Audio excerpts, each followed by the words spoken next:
چنانچه رژیم صهیونیستی پاسخی که دریافت کرده رو به عنوان یک در واقع بازیگر که رفتار عقلایی داره بپذیره و مسیر عادی خودش رو ادامه بده، قاعدتاً از طرف جمهوری اسلامی ایران هیچ اقدامی انجام نخواهد شد. اما اگر به هر دلیلی رژیم صهیونیستی میخواد کوچکترین شیطنتی علیه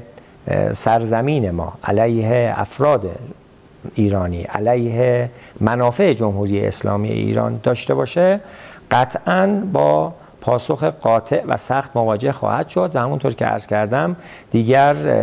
12 یا 13 روز فاصله بین اقدام رژیم صهیونیستی و پاسخ مقتدرانه جمهوری اسلامی ایران نخواهد بود. صهیونیست‌ها باید روی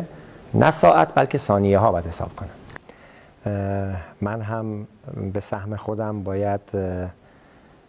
اگر هر کسی به هر نحوی میخواد از رژیم صهیونیستی حمایت کنه در این رویارویی، ما او رو و منافع او رو قاعدتاً هدف میگیریم.